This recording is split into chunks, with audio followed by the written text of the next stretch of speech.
Hello बच्चों, very very good morning to all of you. तो कैसे हैं आप लोग?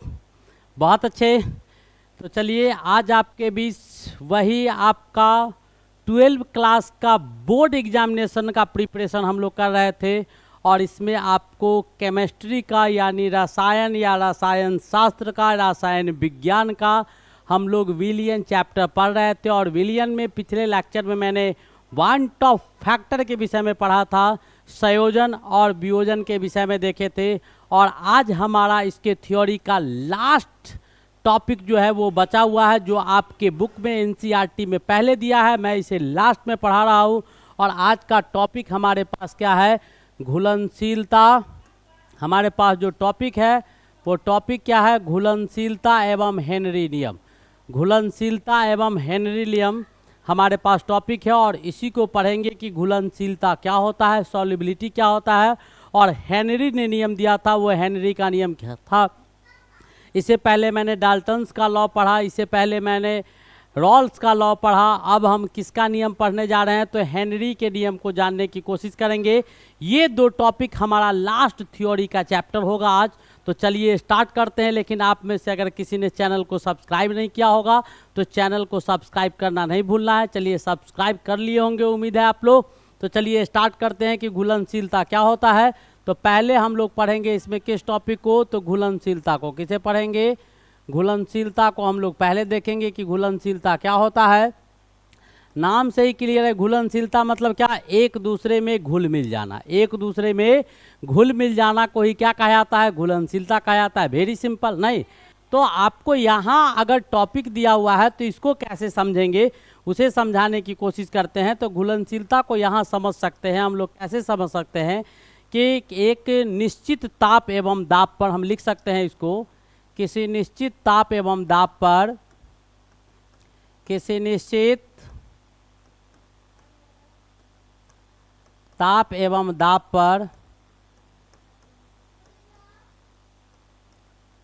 पर, निश्चित मात्रा में उपस्थित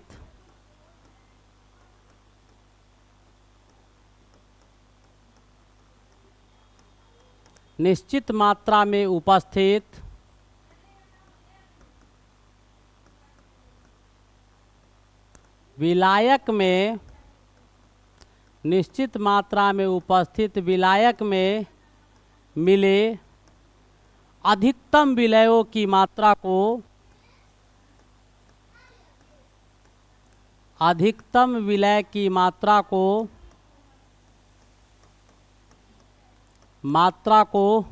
विलायक कहा जाता है। क्या कहा जाता है?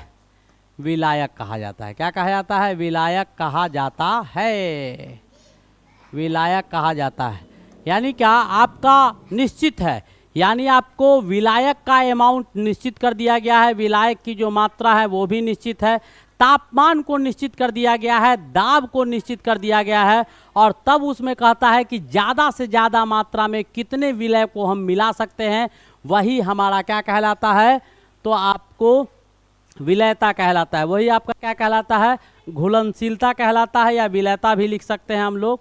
तो उसी को हम लोग क्या बोलते हैं? घुलनशीलता बोलते हैं। क्या बोलते हैं? तो इसी को हम लोग घुलनशीलता बोलते हैं। क्या बोलते हैं? घुलनशीलता कहा जाता है। ये घुलनशीलता जो होता है वो किस किस पर निर्भर करता है, उसका कहानी देखते हैं। तो घुलनशीलता निम्नलिखित पर निर्भर करते हैं। घुलनशीलता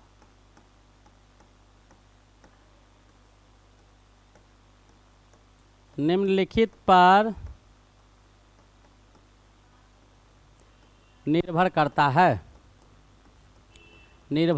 है। तो किस किस पर निर्भर करता है?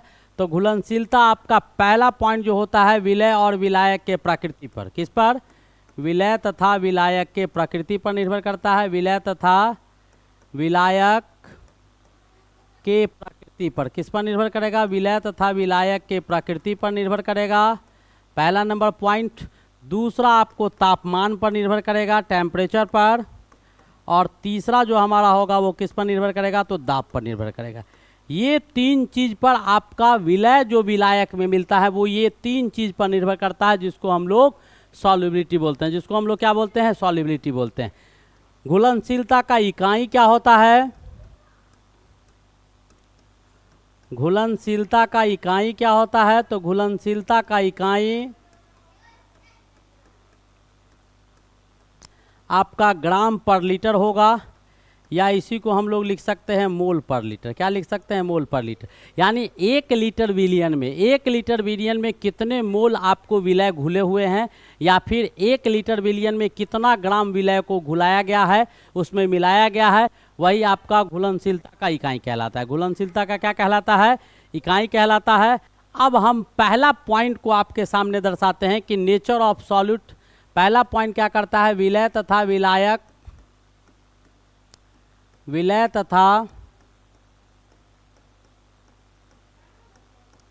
विलायक की प्रकृति। समान समान के साथ मिलता है। पहला नंबर पॉइंट लिख सकते हैं हम लोग, समान समान के साथ मिलेगा। लाइक डिजॉल्व सिंस लाइक, समान समान के साथ घुलेगा। समान समान के साथ घुलेगा। कैसे समान समान के साथ घुलेगा? जैसे आपको पोलर डिजॉल्व इन पोलर, यानी आवेशित आवेशित के साथ घुलता है। इसका पहला पॉइंट हम लिख सकते हैं ऐसे हम लोग, आवेशित आवेशित के साथ घुलेगा। इसमें आपको पहला दूसरा पॉइंट कर दो समान वाला में, आवेशित आवेशित के साथ घुलेगा।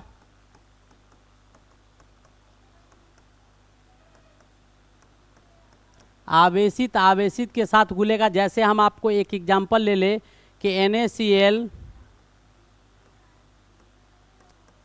जल में घुलनशील होता है। क्या होता है? घुलनशील होता है। NaCl यानी नमक जो है वो आपको किस में होता है? तो जल में घुलनशील होता है। नमक भी आपका आयनिक नेचर का है। काहे आवेशित है? क्योंकि आसानी से इसको आयंस में तोड़ सकते हैं। Na+ में टूट जाएगा और Cl- में टूट जाएगा। और जल आपका H2O है, इसको भी आप आसानी से तोड़ सकते हैं, सेम नेचर है। H+ में तोड़ दीजिए, OH- में तोड़ दीजिए, ठीक है, ऐसे आप तोड़ सकते हैं। तो ये आपको आवेशित आवेशित के साथ मिल जाता है। और बी में लिख सकते हैं अनावेशित अनावेशित के साथ मिलता है। अनावेशित जो होगा नॉन पोलर, अनावेशित अनावेशित के साथ मिलेगा। किसके साथ मिलेगा? अनावेशित अनावेशित के साथ मिलेगा।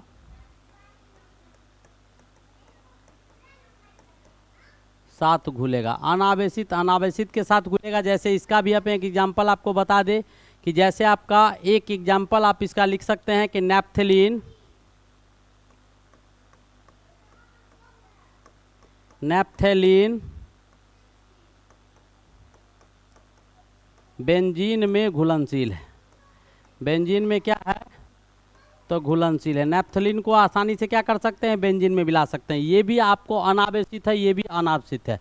तो ये आपको लाइक वाला हो गया, यानी क्या? आवेशित आवेशित के साथ और अनावेशित अनावेशित के साथ। तो लाइक डिजॉल्व इन लाइक का तो ये प्रकृति पर निर्भर किया। दोनों में क्या होते हैं कि लाइक डिजॉल्व इन लाइक, ये किसके आधार पर है? तो अंतरा आणविक बल समान होते हैं। इसमें क्या होते हैं? अंतरा आणविक बल क्या होता है? समान होता है। अंतरा आणविक बल आपको समान होता है। अंतरा आणविक बल समान होता है।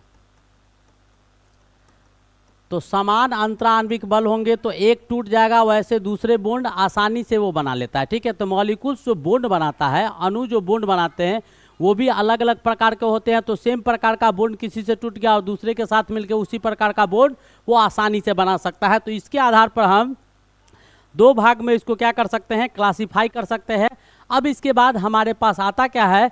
तो एक आपका संतृप्त विलयन होता है, एक आपका असंतृप्त विलयन होता है। जरा इन दोनों को पहले समझ ले कि संतृप्त विलयन क्या होता है और असंतृप्त विलयन क्या होता है। संतृप्त विलयन क्या होगा? तो संतृप्त विलयन उस विलयन को कहा जाता है जिसमें आपको निश्चित ताप एवं दाब पर, निश्चित ताप एवं दाब पर निश्चित मात्रा में विलायक को जितना विलय चाहिए उतना अगर उसको मिल जाता है तो वो संतृप्त विलयन का निर्माण करता है। किसका निर्माण करता है? संतृप्त विलयन का। तो विलयन ऐसा लिख सकते हैं, विलयन सिंपली आसानी से लिखिए, विलयन जिसमें पर्याप्त मात्रा में पर्याप्त यानी जितनी चाहिए, पर्याप्त मात्रा में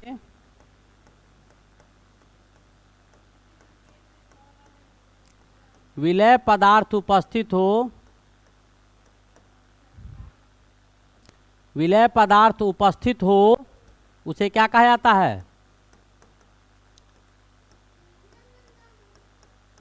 उसे संतृप्त विलयन, यानी विलयन जिसमें पर्याप्त मात्रा में विलय पदार्थ। जैसे मान लो तुमको 5 रोटी का भूख लगा हुआ है, तो आपको 5 रोटी का भूख भी लगा हुआ और 5 रोटी आपको मिल गया, यानी क्या आपकी जो आवश्यकता थी वो पूरा हो गया, तो उसको सैचुरेटेड यानी संतृप्त यानी संतुष्ट कहा जाएगा। खा पी के आप संतुष्ट हो गए, चलो मन भी भर गया और पेट भी भर गया।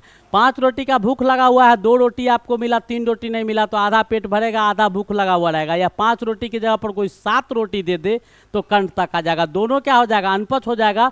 तो वैसा ही यहाँ पर आता है, एक आपका असंतृप्त विलयन होता है, असंतृप्त विलयन होता है। ये असंतृप्त विलयन क्या होते हैं? आपको जितना चाहिए उससे अधिक मिल जाता है, यानी विलयन जिसमें, ऐसे लिख सकते हैं, विलयन जिसमें विलय की मात्रा अधिक हो, विलय की मात्रा अधिक हो, विलय की मात्रा क्या हो? अधिक हो। विलयन जिसमें विलय की मात्रा क्या हो? अधिक हो। इसमें बेटा एक चीज ध्यान रखना है कि टेम्परेचर, प्रेशर और विलायक का अमाउंट फिक्स रखना है। टेम्परेचर, प्रेशर और विलायक यानी तापमान, दाब और क्या? तापमान, दाब और तापमान, दाब और क्या? तापमान, दाब और विलायक की मात्रा, ये तीनों आपका सेम होना चाहिए। और उसमें अगर विलय जितना चाहिए उतना मिल गया तो संतृप्त बना लिया, और विलय अगर उससे अधिक मिल गया तो आपका असंतृप्त हो जाएगा। ठीक है, ये कहानी हम लोग जानते हैं। अब इन दोनों के हिसाब से आपको सॉल्यूशन कैसा चाहिए? खाना जितना चाहिए उतना ही मिलना चाहिए, कम की ज़्यादा, ना कम मिलना चाहिए ना ही ज़्यादा मिलना चाहिए। तो ये ऑप्शन तो आपको नहीं आना चाहिए।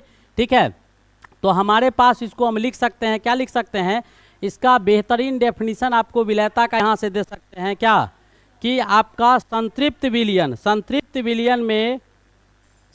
विलयन में विलय के सांद्रण, संतृप्त विलयन में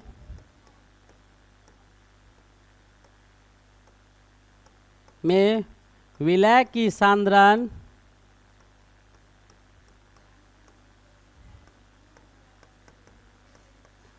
सांद्रण को विलयता कहते हैं।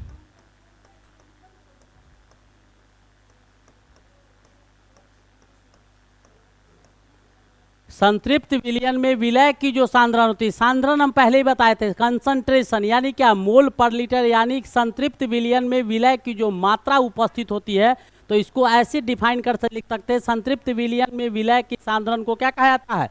विलयता कहा जाता है। क्या कहा जाता है? विलयता कहा जाता है। ये सिंपली हम लोग डिफाइन कर सकते हैं। ठीक है, अब हमारा अगला पॉइंट जो है वो आपका पॉइंट क्या है? तापमान। ठीक है, ये पहला पॉइंट था। दूसरा पॉइंट हमारे पास आता है टेम्परेचर का। किसका आता है? तापमान का। तो तापमान में क्या कहानी होता है? तो तापमान के आधार पर विलयन को 2 भागों में डिवाइड किया गया है। डेल एच के आधार पर जो विलयन होगा, ध्यान से देखिएगा, डेल एच के आधार पर विलयन को 2 भागों में क्या किया गया है? बांट दिया गया है। ठीक है, और यहाँ पर आपका घुलनशीलता लिखते हैं। क्या लिखते हैं? घुलनशीलता यहाँ पर लिख देते हैं कि क्या सब होता है? घुलनशीलता। ध्यान से देखिएगा, पहला आपका क्या है? इंडोथर्मिक होता है। इंडोथर्मिक यानी ऊष्माक्षेपी और ऊष्माशोषी।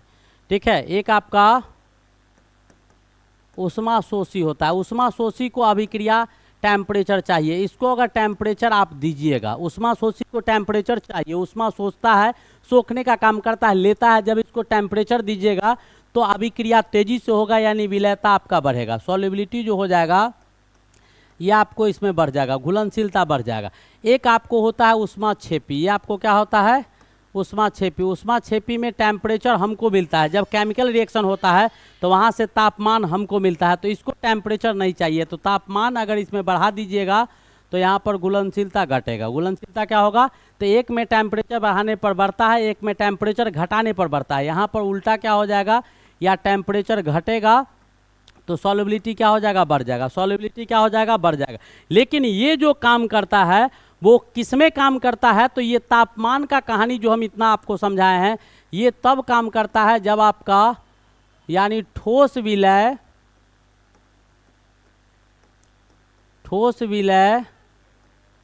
द्रव्य विलायक में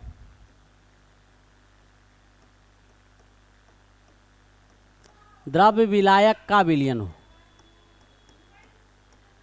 ठोस विलय का द्रव्य विलायक, यानी आपका विलय ठोस पदार्थ होगा और विलायक आपका कैसा पदार्थ होगा, द्रव पदार्थ होगा, तब ऐसे केस देखने को मिलेंगे। तो तापमान से ये ऐसे प्रभावित होता है। ठीक है, तो ये आपका दूसरा कहानी था। तीसरा जो हमारे पास है वो आपको आता क्या है, दाब। वो क्या आता है, दाब। तो दाब का कहानी जो देखने को मिलता है वो किस में देखने को मिलता है, तो गैसीय विलयन में देखने को मिलता है। यानी गैसीय विलयन में जब एक गैस दूसरे गैस के साथ मिलता है तो effect of pressure is seen in gases, क्या कहता है कि दाब का प्रभाव गैसीय विलयन में देखने को मिलता है। लिख सकते हैं दाब का प्रभाव कहाँ देखने को मिलता है, दाब का प्रभाव गैसीय विलयन में देखने को मिलता है। गैसीय विलयन में देखने को मिलता है। कहाँ मिलता है, देखने को मिलता है। कहाँ मिलेगा, तो गैसीय विलयन में देखने को मिलता है। ठीक है, तो यहाँ पर आपका विलय जो होगा वो भी गैस होगा। विलय क्या होगा, गैस हो जाएगा। और यहाँ पर आपका विलायक जो हो जाएंगे, जो विलायक होगा वो भी क्या होगा, गैस होगा। विलायक जो हमारे पास होंगे वो भी आपको गैस होंगे। गैस जब आपस में मिलेगा तो कैसा विलयन बनाएगा, तो गैसीय विलयन बनाएगा। ठीक है, तो यहाँ से एक चीज़ पता चलता है कि गैस का द्रव में, गैस का किस में, द्रव में जो विलयता होगा। ठीक है, आपको सिंपली आपको गैसेज में तो देखने को मिलेगा ही, और यहाँ पर हम थोड़ा सा आपको बता दें कि यह आपको लिक्विड में भी हम लोग प्रेशर के हिसाब से देख सकते हैं। तो सॉल्वेंट को अगर हम द्रव ले ले तो द्रव में भी काम करेगा। ठीक है, तो इससे ये पता चला कि आपका जो प्रेशर होगा, ठीक है, यानी आपका सॉल्युबिलिटी, यानी गैस का द्रव में विलयता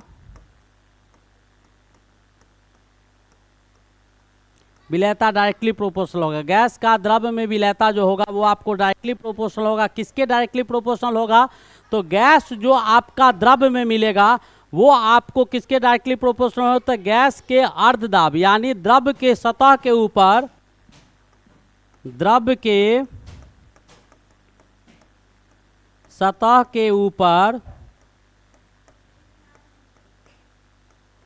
गैस के अर्धदाब के,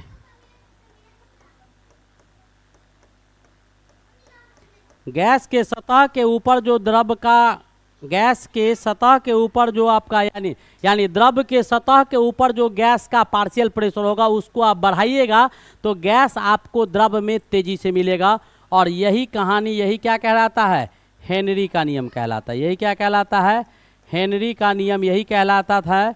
और हेनरी आपको यही बताया था। हेनरी क्या बताया था, यही आपको बताने का काम किया था। यहाँ तक समझ में आया, इसी को हेनरी लॉ बोलते हैं। ठीक है, एक और पॉइंट जानिए कि गैस का मूल प्रभाव जो होता है वो द्रव में विलयता,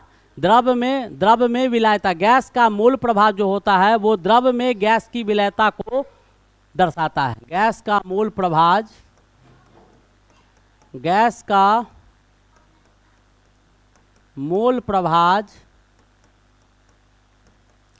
गैस में द्रव की विलयता को दर्शाता है, यानी गैस का मोल प्रभाव अगर ज़्यादा होगा तो वो आपका गैस द्रव में क्या होगा, बहुत ज़्यादा घुलनशील हो जाएगा। क्या हो जाएगा, मोल प्रभाव जितना ज़्यादा बढ़ जाएगा तो वो उसमें ज़्यादा घुलनशील हो जाएगा। ठीक है, तो यहाँ से आपको ये दोनों देखने के बाद हेनरी का नियम आता है। क्या आता है वो देखिएगा, हेनरी का नियम आता है। हेनरी का नियम यहाँ से आता है। क्या हेनरी का नियम आता है वो मैं आपको बता दूँ। हेनरी ने क्या बताया था हम लोग को, हेनरी ने बताया, क्या बताया कि आपका प्रेशर जो होता है वो आपको डायरेक्टली प्रोपोर्शनल होता है, या सॉल्युबिलिटी जो होता है वो डायरेक्टली प्रोपोर्शनल प्रेशर के होता है। सॉल्युबिलिटी जो होता है वो आपको, घुलनशीलता जो होते हैं वो आपको, घुलनशीलता सीधा समानुपाती होता है किसके, दाब के। और दाब जो आपका होता है वो आपका सीधा समानुपाती होता है किसके, तो दाब आपके सीधे समानुपाती होते हैं mole fraction of gas, gas के मोल प्रभाज्य होगा। इन दोनों को जब मिला दीजिएगा तो वहाँ से आपका क्या आएगा, P जो होगा वो आपका हो जाएगा KH upon mole fraction of gas के बराबर, मोल फ्रैक्शन ऑफ गैस के बराबर होगा। जहाँ पर आपका P क्या होता है, ये जो आपका P दिया हुआ है ये पार्शियल प्रेशर गैस का होता है, किसके सतह के ऊपर, तो यही P जो आपका दिया गया है यहाँ पर, यही P आपके क्या होते हैं, ये P जो आपका दिया गया है ये होता है गैस के सतह के ऊपर गैस का अर्धदाब, ये आपका ये P हो गया, ठीक है। और KH आपका क्या हो गया, तो KH आपका हेनरी कांस्टेंट हो जाता है, हेनरी स्थिरांक हो जाता है, ये क्या हो जाता है, हेनरी स्थिरांक हो जाता है, ठीक है। और ये क्या हो जाता है, तो गैस का मोल प्रभाज्य हो जाता है, क्या होता है, गैस का मोल प्रभाज्य, गैस का मोल प्रभाज्य हो जाएगा। यहाँ तक समझ में आया, ये आपका गैस का क्या हो जाएगा, मोल प्रभाज्य हो जाएगा। ये आपको किसने बताया था, तो ये आपको हेनरी ने बताया था, ठीक है। हेनरी एक डायग्राम भी दिया था, और हेनरी के इसको हम डायग्राम से भी समझ सकते हैं, कैसे, ध्यान से देखिएगा। यहाँ पर इसका हम डायग्राम आपको बनाते हैं हेनरी लॉ का। ये क्या किया था, तो एक तरफ आपको मोल फ्रैक्शन गैस का ले लीजिए, और दूसरे तरफ क्या ले लीजिए, तो आपको प्रेशर को ले लीजिए, किसको ले लीजिए, दाब को ले लीजिए, ठीक है। जब इन दोनों को आप सीधा देखिएगा तो KH बराबर P बट्टा X आ जाएगा, P बट्टा जीटा आ जाएगा, P बट्टा जीटा इधर से आएगा, तो इसका डायग्राम आपको ऐसा आएगा। और यहाँ पर कहीं भी आप ढाल को ले लीजिए, ये थीटा आपका क्या है, तो ढाल है, स्लोप है, और ये किसके बराबर आ जाएगा, तो ये आपको जो बराबर आएगा ढाल, वो किसके बराबर आ जाएगा, तो वो बेटा आपको KH के बराबर आएगा। KH बराबर हम क्या लिख सकते हैं, तो P बट्टा जीटा, किसका, P बट्टा जीटा गैस के बराबर लिख सकते हैं, ठीक है। तो ये आपको हेनरी ने बताया था, किसने बताया था, तो ये आपको हेनरी ने बताने का काम किया था, ठीक है। यूनिट अगर इसका मात्रक लिखिएगा तो इसका मात्रक भी आप लिख सकते हैं, कैसे लिख सकते हैं, तो KH का मात्रक जो होगा, KH का मात्रक वो कैसे लिखेंगे वो आपको बताते हैं। तो KH का मात्रक जब लिखिएगा तो KH बराबर हमारे पास आ जाएगा P बट्टा मोल फ्रैक्शन ऑफ गैस। तो मोल फ्रैक्शन का तो कोई यूनिट होता नहीं, क्योंकि मोल बट्टा मोल कट जाता है, तो प्रेशर का यूनिट आपका क्या हो जाएगा, ATM हो जाएगा, क्या हो जाएगा, वायुमंडलीय दाब हो गया, पास्कल हो गया, जो भी प्रेशर का यूनिट होगा वही आपको KH का इकाई आ जाएगा, KH का क्या आ जाएगा, इकाई आ जाएगा। यहाँ तक आपको समझ में आ गया होगा, ठीक है। डिफरेंट गैसेज हैव डिफरेंट, अब देखिए इसके बाद आपको क्या, यहाँ से कुछ और पॉइंट मैं आपको बता दूँ यहाँ से, कि यहाँ से आप देख सकते हैं कि आपका KH का मान, अगर मान लीजिए कि मोल फ्रैक्शन गैस, गैस का मोल फ्रैक्शन को आप क्या करते हैं, गैस के मोल फ्रैक्शन घटते हैं, ये आपको घटेगा तो KH का मान बढ़ेगा, KH का मान क्या होगा, बढ़ेगा। जब KH का मान बढ़ेगा तो प्रेशर आपके क्या हो जाएंगे, बढ़ जाएंगे, और प्रेशर जब बढ़ जाएगा तो घुलनशीलता भी क्या हो जाएगा, घुलनशीलता यानी सॉल्युबिलिटी जो हो जाएगा वो सॉल्युबिलिटी आपका बढ़ जाएगा, घुलनशीलता बढ़ जाएगा, ठीक है।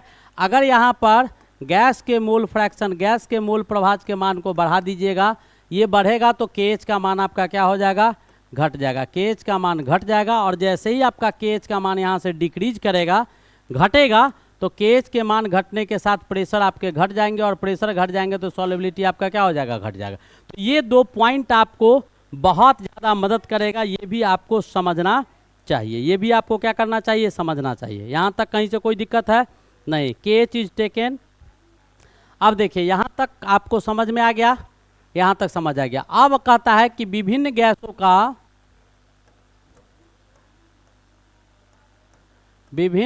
का KH का मान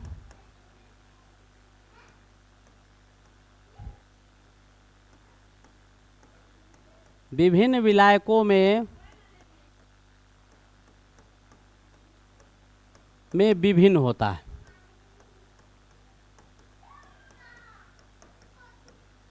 ठीक है। दूसरा पॉइंट ऐसे भी लिख सकते हैं कि भिन्न गैसों का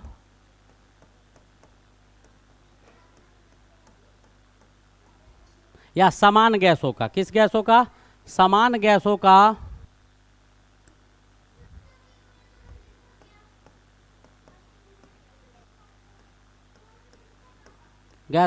विभिन्न विलायकों में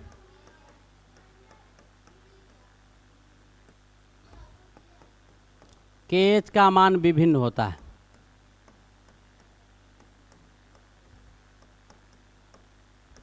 ठीक है। और तीसरा पॉइंट, समान गैसों का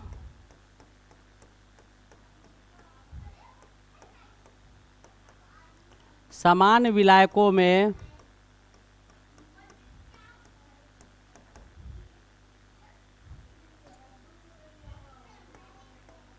विभिन्न तापों पर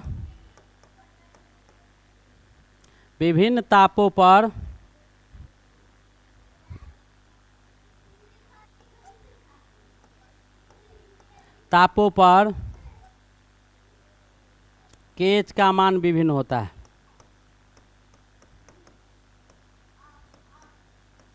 मान विभिन्न होता है।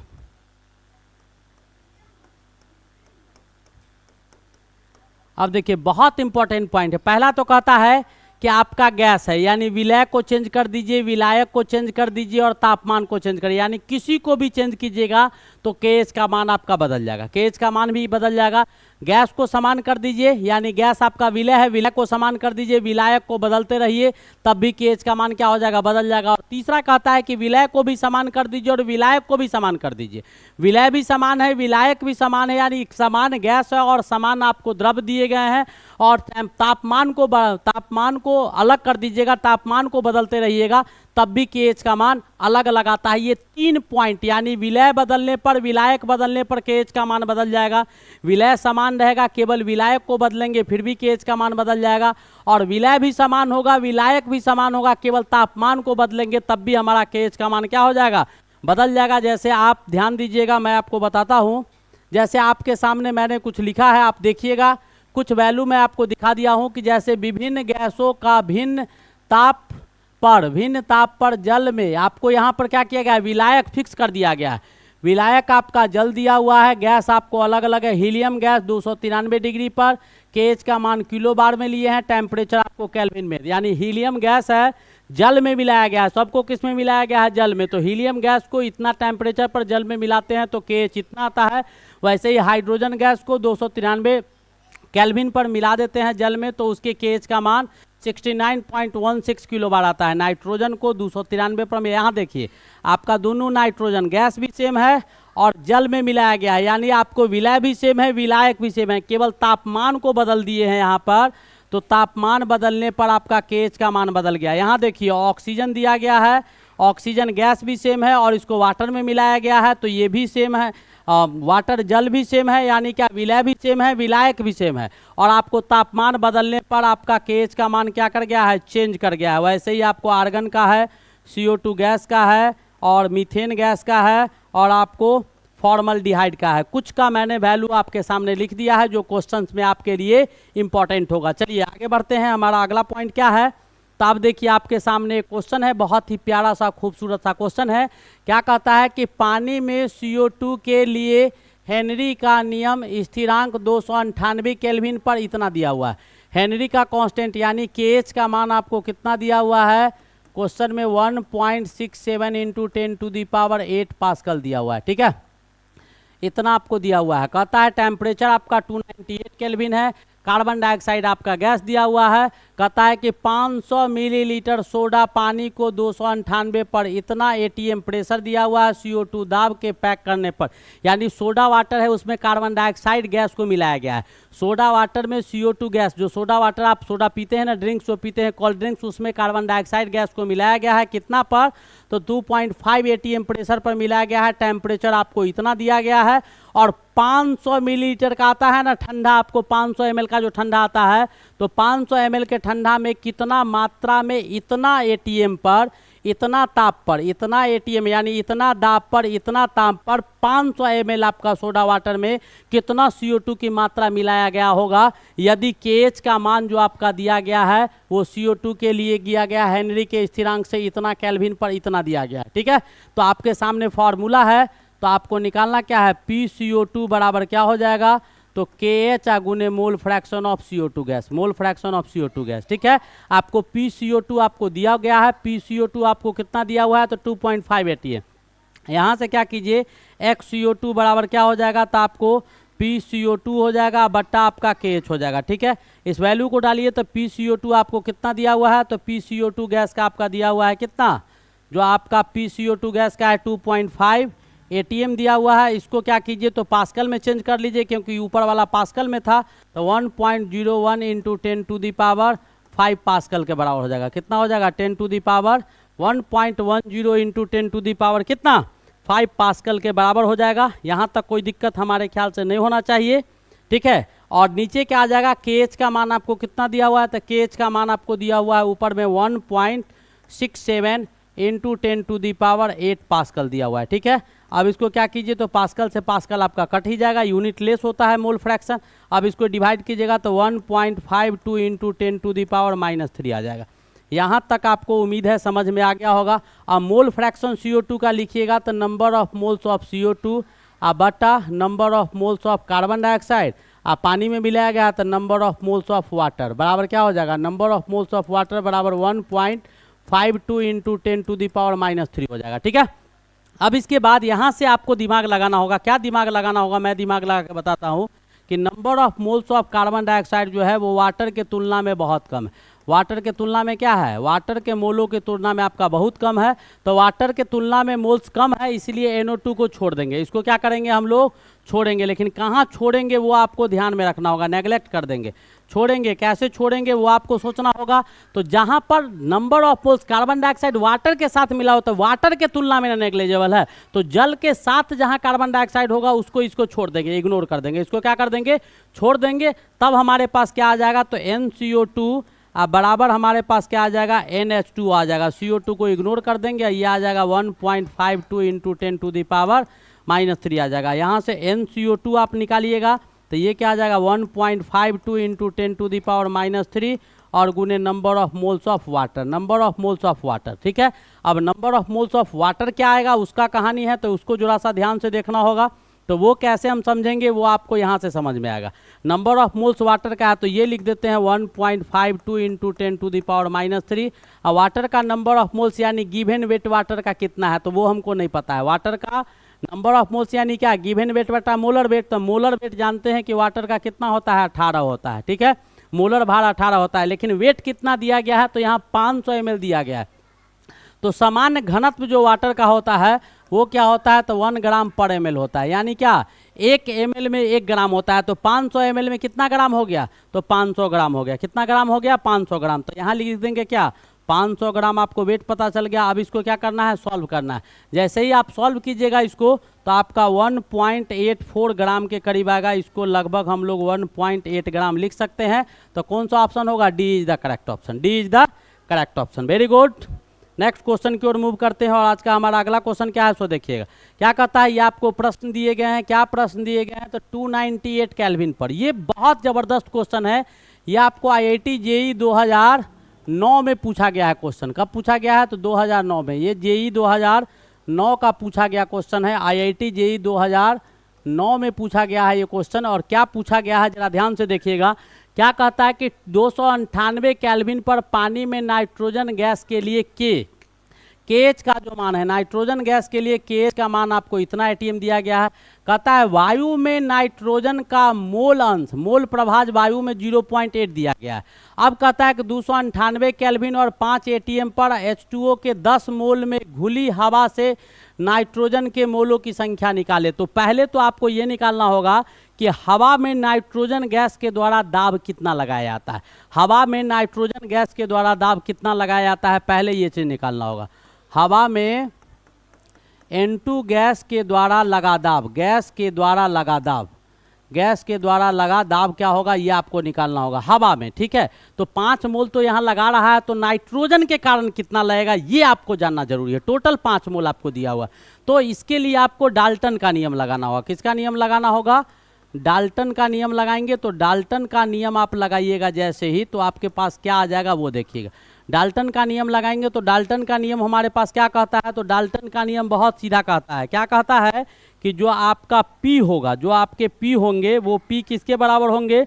नाइट्रोजन गैस का N2 जो होगा P total into mole fraction of nitrogen gas. यानी क्या प्रेशर आपको नाइट्रोजन गैस के द्वारा जो होगा वो आपको किसके बराबर होगा?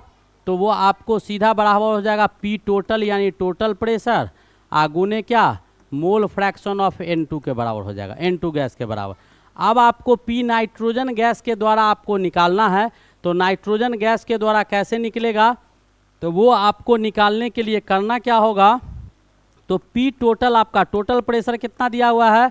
तो 5 एटीएम दिया हुआ है। टोटल प्रेशर कितना था 5 एटीएम। 5 एटीएम आपका 298 पर प्रेशर दिया हुआ है। और उसके बाद नाइट्रोजन गैस के द्वारा, तो नाइट्रोजन गैस का मोल फ्रैक्शन, तो नाइट्रोजन गैस का मोल फ्रैक्शन कितना दिया हुआ है 0.8।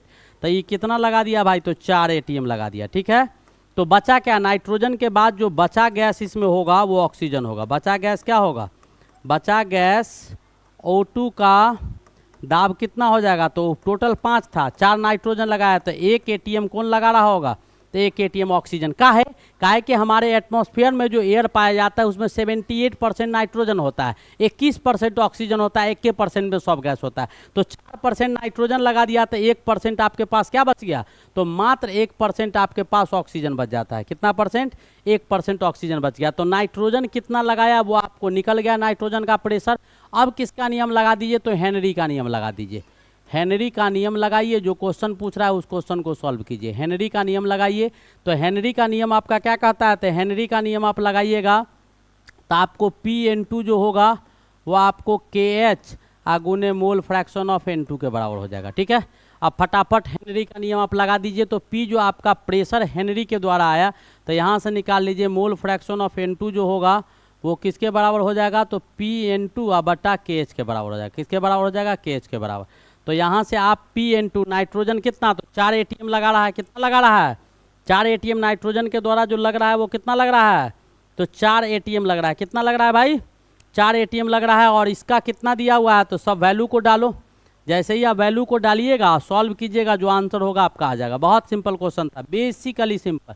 नाइट्रोजन के द्वारा आपका फिर कितना निकाले हैं, तो 4 एटीएम। हवा में नाइट्रोजन कितना है, तो दाब लगाता है, हवा लगाता है 5 एटीएम, तो उसमें नाइट्रोजन के द्वारा 4 लगता है। 1 एटीएम कौन लगाता है, ऑक्सीजन लगाता है। आपके शरीर पर जो प्रेशर लगा रहा है हवा, तो मान लो कि टोटल 5 एटीएम लग रहा है। इसका मतलब क्या, जो यहाँ पर दिया हुआ है इसके हिसाब से मोल प्रभाज आपका 0.8 दिया हुआ है, यानी 80% आपको नाइट्रोजन ने दिया हुआ है। 0.8 परसेंटेज कीजिएगा, 100 से गुना कीजिएगा, 80% आपको नाइट्रोजन ने दे दिया है। ठीक है, बचा क्या, तो 20% ऑक्सीजन बचा। 80-20 का रेशियो आ गया। तो अब आपका ये हो गया 4 और KH का मान कितना दिया गया है, तो 1.0 × 10⁵ दिया हुआ है। तो इसको लिखिएगा तो 4 गुने 10⁻⁻5 हो जाएगा। ठीक है, यहाँ तक समझ गए। अब इसके बाद आगे का काम क्या है करना, वो आगे का काम कर लेते हैं।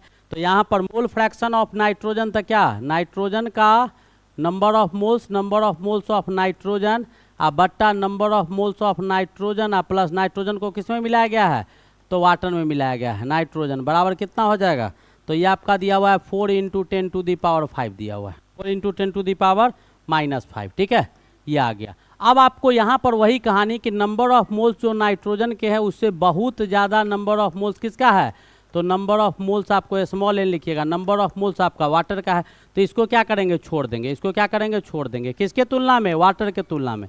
जैसे इससे पिछले वाला क्वेश्चन में किए थे, छोड़ देंगे। तो जैसे ही छोड़ दीजिएगा तो नंबर ऑफ मोल्स आपका N2 का आ गया, बट्टा नंबर ऑफ मोल्स आपका H2O का आ गया, बराबर क्या हो गया, तो 4 × 10⁻⁵ हो गया। तो नंबर ऑफ मोल्स आपका N2 का यही पूछ रहा था, बराबर क्या हो जाएगा, 4 × 10⁻⁵ into number of moles of H2O। तो 4 × 10⁻⁵ number of moles of H2O कितना मोल दिया हुआ है, तो 10 मोल H2O का दिया हुआ है। तो गुने 10 कर दीजिएगा, क्या आ जाएगा, 4 × 10⁻⁻4 आ जाएगा। 4 × 10⁻⁻4 आ जाएगा। कौन सा option, A is the correct option, A is the correct option. ये आपको IIT JEE 2009 में पूछा गया क्वेश्चन था, जो आपको किससे, हेनरी लॉ से और डाल्टन्स के नियम को कंबाइन करके पूछा था। पहले तो क्वेश्चन में आपको दे दिया था कि 298 केल्विन पानी में नाइट्रोजन गैस के लिए KH का मान इतना दिया हुआ था। वायु में N2 का मोल अंश, वायु में, हवा में आपका नाइट्रोजन का मोल प्रभाव दे दिया था। और पूछ रहा था कि हवा को जब पानी में, यानी हवा को जब पानी में मिलाया जाता है, यानी आपको एटमॉस्फेयर को जो एयर होते हैं उसको जब पानी में मिलाया जाता है तो नाइट्रोजन गैस कितना मिलेगा वो आपको पूछा जा रहा था 5 ATM पर। तो नाइट्रोजन तो 4 ATM प्रेशर लगा रहा था ना, ये यहाँ से निकाल लिया और 4 ATM पर इसको निकाल दिए कि कितना नाइट्रोजन मिला होगा। बाद बाकी ऑक्सीजन मिला हुआ होगा 1 ATM के द्वारा। नेक्स्ट, अब देखिए क्या कहता है कि हेनरी के नियम का वास्तविक जीवन में उदाहरण, यानी आपको हेनरी का जो नियम होता है उसके हमारे दैनिक जीवन में भी कुछ एग्जाम्पल्स बहुत सारे उपयोग होते हैं।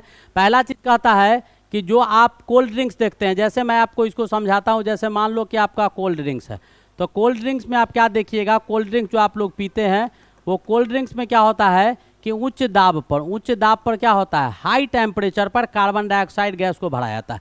कार्बन डाइऑक्साइड गैस इस पर अधिक ताप पर रखा हुआ रहता है, तो अंदर का प्रेशर बहुत ज़्यादा होता है, बाहर का बहुत कम होता है। यानी उच्च दाब पर CO2 को उच्च दाब पर कितना दाब पर, तो उच्च दाब पर रखा गया है। किस पर रखा गया है, उच्च दाब पर जल में मिलाया गया है। किस में मिलाया गया है, जल में या द्रव में मिलाया गया है, ठीक है, मिलाया गया है, ठीक है। आप जैसे ही क्या कीजिएगा, इस बोतल को खोलिएगा, इस बोतल को क्या कीजिएगा, खोलिएगा, तो अंदर का दाब बहुत ज़्यादा है, ऊपर का दाब क्या है, बहुत कम है। तो एक के बार यहाँ से क्या हो जाएगा, फुच से बाहर निकलेगा। क्या हो जाएगा, क्यों बाहर निकलेगा, इसका कारण है कि आप जैसे ही खोलिएगा तो बाहर में दाब बहुत कम है, अंदर का दाब बहुत ज़्यादा है। तो दाब क्या करेगा, दाब तेजी से घटेगा, दाब तेजी से घटेगा। तो दाब क्या होगा, तेजी से घटेगा। जैसे ही आपका दाब तेजी से घटेगा तो घुलनशीलता जो हो जाएगा वो घुलनशीलता घट जाएगा, सॉल्युबिलिटी क्या हो जाएगा, घट जाएगा।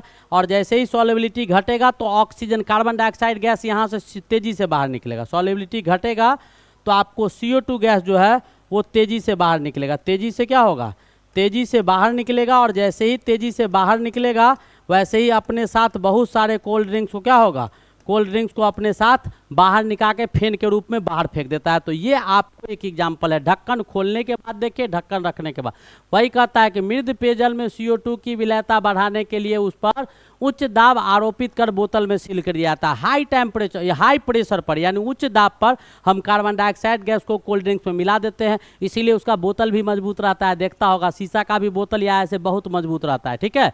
उच्च दाब पर जैसे ही उसको ढक्कन खोलेंगे तो अंदर दाब बहुत ज़्यादा है, बाहर बहुत कम है, तो तेजी से उच्च दाब से निम्न दाब की ओर गैस बाहर निकलेगा। तो अपने साथ क्या हो जाएगा, वो घुलनशीलता उसका कम जाएगा, तेजी से बाहर निकलेगा तो अपने साथ फेन के रूप में कोल्ड ड्रिंक्स को भी बाहर निकाल देता है। टिप दूसरा एग्जाम्पल देखिए, क्या कहता है कि जब आपका गोताखोर का कहानी दिया हुआ, ध्यान से देखिएगा, या आपको गहरे समुद्र में क्या होगा कि आपका गहरे समुद्र में यानी समुद्र की बहुत ज़्यादा गहराई में कोई गोताखोर, मान लीजिए कि समुद्र के बहुत ज़्यादा गहराई में कोई गोताखोर मान लीजिए कि जाता है, तो जब अंदर आप जाइएगा, ठीक है, गहराई ज़्यादा में जाइएगा, गहराई अगर बढ़ा दिया जाए, गहराई बढ़ा देते हैं तो प्रेशर क्या हो जाता है, बढ़ जाता है। यहाँ पर प्रेशर क्या हो जाएगा, तो प्रेशर आपका दाब बहुत ज़्यादा हो जाएगा। जब दाब बहुत ज़्यादा हो जाएगा तो ये जो अपने साथ ऑक्सीजन गैस सिलेंडर ले जाता है, जो आपका गोताखोर समुद्र में गोता लगाने जाता है, वो जो अपने साथ ऑक्सीजन सिलेंडर ले आता है तो उसमें हीलियम गैस को डाल देता है। किस गैस को डाल देता है, हीलियम गैस को। ये आपको अक्रियाशील गैस होता है, अक्रिय गैस होता है, इनर्ट गैस होता है। ये क्या होता है कि ऑक्सीजन और नाइट्रोजन जो आपको गैस में पाए जाते हैं उसका जो विलयता होगा, हमारे ब्लड में क्या होगा कि प्रेशर अगर बढ़ जाएगा तो सॉल्युबिलिटी बढ़ जाएगा। जब सॉल्युबिलिटी आपका बढ़ जाएगा, घुलनशीलता बढ़ जाएगा, तो हमारे रक्त में, हमारे खून में क्या हो जाएगा कि नाइट्रोजन और ऑक्सीजन की घुलनशीलता हमारे ब्लड का O2 और N2 एंड N2 की सॉल्युबिलिटी जो होगा हमारे ब्लड में बढ़ जाएगा। का सॉल्युबिलिटी हमारे ब्लड में, का सॉल्युबिलिटी यानी घुलनशीलता क्या हो जाएगा, हमारे रक्त में बढ़ जाएगा, हमारे रक्त में बढ़ जाएगा, हमारे रक्त में क्या हो जाएगा, बढ़ जाएगा, ठीक है। और जब ये बढ़ जाएगा तो सांस लेने में क्या होगा, सांस तो आपको आसानी से मिलेगा, तो तेज़ी से ऑक्सीजन और नाइट्रोजन आपके शरीर में घूमने लगेगा, ठीक है। आपको बहुत ज़्यादा दिक्कत होगा तो उसको मेंटेन करने के लिए हम हीलियम गैस को उसमें डाल देते हैं और लेके जाते हैं। अब मान लीजिए कि गोताखोर अगर सतह पर आएगा, तेज़ी से जैसे सतह पर आएगा, तो बोतल का ढक्कन खोले थे तो क्या हल हुआ था, तो जब से ही सतह पर आएगा तो उस समय सतह में जो वातावरण में हवा होगा, सतह के वायुमंडल में जो हवा होंगे उसका दाब बहुत कम होगा। आपके रक्त में नाइट्रोजन और ऑक्सीजन का दाब बहुत ज़्यादा होगा तो उसका विलयता ज़्यादा होगा। तो एक के बार सब नस को क्या करेगा, फाड़ना शुरू कर देगा। जैसे बोतल खोले तो फट से उड़ गया, तो वैसे वो भी चाहेगा कि कम दाब की ओर, उच्च दाब से निम्न दाब की ओर उड़े, तो आपका शरीर बेंड कर जाएगा, जैसा रहेगा वैसा ही रह जाएगा, तो भेन आपका फट जाएगा, आपका देहांत भी हो सकता है। तो ये दूसरा दैनिक जीवन में एग्जाम्पल था। तीसरा हमारा एग्जाम्पल कहता है कि आप अगर किसी पहाड़ के चोटी पर जाते हैं, ये आपका पहाड़ है, ये आपका क्या है, पहाड़ है, पहाड़ के चोटी पर अगर कोई आदमी को अगर भेजा जाता है तो यहाँ पर क्या होता है, तो प्रेशर गिर जाता है, प्रेशर आपका गिर जाता है, यानी बहुत कम जाता है। क्या हो जाता है, दाब आपको बहुत कम जाता है, ठीक है। दाब अगर कम जाएगा तो सॉल्युबिलिटी क्या हो जाएगा, सॉल्युबिलिटी आपका घट जाएगा, सॉल्युबिलिटी घट जाएगा तो आपको O2 और N2 कम मिलेगा, O2 और N2 का रक्त में घुलनशीलता कम हो जाएगा, रक्त में घुलनशीलता क्या हो जाएगा, कम हो जाएगा, घुलनशीलता कम हो जाएगा। आपको जितना मात्रा में ऑक्सीजन चाहिए, नाइट्रोजन चाहिए, वो आपको नहीं मिलेगा, घुलनशीलता कम हो जाएगा। अब जब कम हो जाएगा तो उसके बाद आपके साथ क्या समस्या आएगा, तो मानसिक रूप से आप डिस्टर्ब भी हो सकते हैं, आप पागल भी हो सकते हैं। जब आपको पर्याप्त मात्रा में ऑक्सीजन नहीं मिलेगा तो आपका मानसिक संतुलन बिगड़ने लगेगा, आप मानसिक रूप से डिस्टर्ब हो सकते हैं और पागल भी हो सकते हैं। तो ये कहानी आपको आता है जब हम पहाड़ उहाड़ पर चढ़ते हैं, प्रेशर कमता है तब बढ़ेगा, तब क्या होगा, कमेगा तब क्या होगा, दोनों हमारे लिए नुकसानदेह है। अब आपको क्या कहता है कि हेनरी के नियम की कुछ परिसीमाएं हैं, यानी कुछ उसका ड्रॉबैक्स है, कुछ उसके फैल्यूर्स है, ठीक है। यानी जो आपका है, पहला कहता है कि गैस का अभिक्रिया विलायकों के साथ नहीं होना चाहिए, यानी सॉल्वेंट के साथ सॉल्यूट जो होगा वो अब वो किसी भी कीमत पर अभिक्रिया न करे, अभिक्रिया कर लेगा तो एक नया प्रतिफल बना देगा तो और दिक्कत हो जाएगा। दूसरा कहता है कि विलायक में गैस का वियोजन या संयोजन नहीं होना चाहिए, यानी आपका जो विलायक गैस आप डालते हैं किसी सॉल्वेंट में, गैस किसी विलायक में डालते हैं तो वो आपको आयंस के फॉर्म में न टूटने का काम करे गैस आपस में, न जुटने का काम करे, दोनों काम नहीं होना चाहिए। कहता है कि उच्च सांद्रित विलयन जो होते हैं, कंसंट्रेशन को अगर सांद्रण को बढ़ा दीजिएगा तो ये नियम काम नहीं करेगा। चौथा पॉइंट क्या कहता है कि गैस का विलायकों में विलयता कम होना चाहिए, गैस जो आपका गैस की सॉल्युबिलिटी जो सॉल्वेंट में होगा, गैस आपका यहाँ विलय है और विलायक आपका द्रव है, तो गैस का द्रव में जो विलयता होना चाहिए वो आपको कम होना चाहिए। और पांचवा पॉइंट कहता है कि ताप और दाब यानी टेम्परेचर और प्रेशर न ज़्यादा अधिक होना चाहिए और न ही ज़्यादा कम होना चाहिए। इस प्रकार आपका क्या कर गया, द एंड कर गया, ये चैप्टर आपका क्या कर गया, खत्म हो गया। हमने इस चैप्टर को क्या किया, लास्ट कर दिया। अब हम लोग इसके बहुत सारे बोर्ड में जो पूछे गए क्वेश्चंस है, कंपटीशन के जो क्वेश्चंस होंगे उसको नेक्स्ट क्लास में करेंगे। अब आप लोग हंसते मुस्कुराते खेलते कूदते क्या कीजिएगा, इसको पढ़िएगा, रिवाइज कीजिएगा। तब तक के लिए best of luck, thank you, wait for the next lecture.